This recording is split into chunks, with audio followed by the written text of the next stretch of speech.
Hello, my name is Victoria Caba, and I will be presenting today on my capstone proposal, a study of environmental injustice, a disproportional exposure to natural hazards across 3 Florida coastal cities, for the capstone proposal course EVSP601.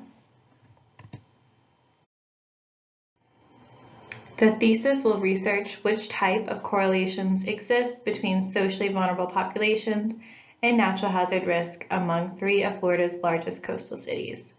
The map to the right identifies the 3 coastal cities that the study will focus on, including Miami-Dade County labeled at 50, Jacksonville, Duval County at 15, and Hillsborough County labeled at 52. The research for the proposed thesis is justified for several reasons. First, climate change is becoming a growing national concern, and the effects of climate and environmental injustice are becoming more apparent. Second, additional research on natural hazards will strengthen the current understanding of their role in environmental justice. Studying multiple city areas will provide a multi-spatial approach different from previous studies. And finally, using current 2020 census data will provide an updated study and allow researchers to compare their previous findings.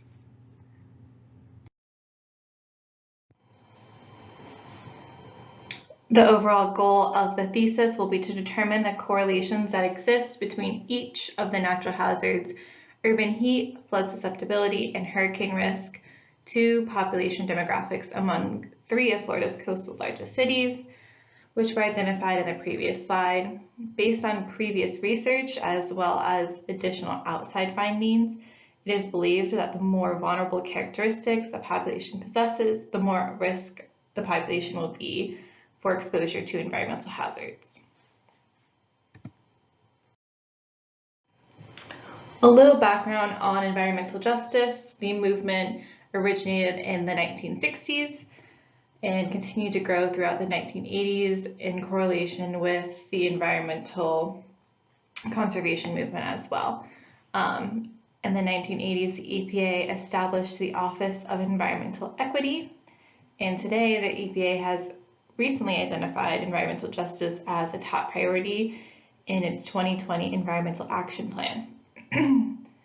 Again, with the intents and effects of climate change becoming more widely known and accepted, literature has also begun to focus more specifically on climate justice, which is a subfield of environmental justice. And to give a reference of how last year relates to recent years and the need for increased study, there were 22 climate disaster events, which is by far the record high since NOAA has been measuring.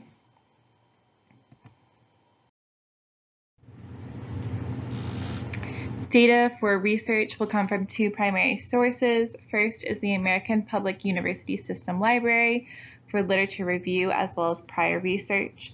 Second will be from the public data sets, broken down into 2 categories. First is the socio-demographic data from the 2020 U.S. Census, as well as the American Community Survey. The socio-demographic data measured will be race, nativity, gender, age, as well as income. Second, the natural hazard data will measure the 3 natural hazards studied throughout the thesis, which are flooding, hurricanes, and urban heat. Flood data will be sourced from FEMA's 100-year floodplain. Hurricane risk will come from NOAA's Hurricane Tracker.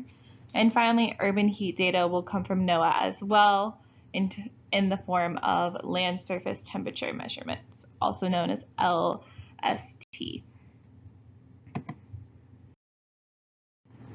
Analytic procedures for the thesis research includes spatial regression analysis via ArcGIS mapping software, as well as statistical analysis in the form of an analysis of variance or ANOVA test, which compares the variation between 2 different variables, and a bivariate correlation analysis, which compares independent variables to dependent variables. So for example, measuring the correlation between nativity and flood risk. And finally, data will be displayed visually through maps as well as tables.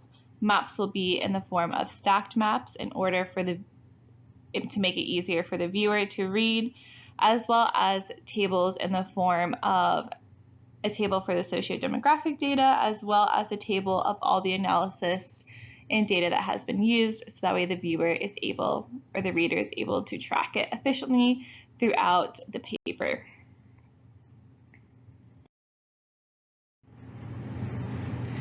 The research is significant because it strengthens the current understanding of the correlation between natural hazards and socially vulnerable populations, provides updated data using the 2020 census, and has the potential to influence environmental policy moving forward.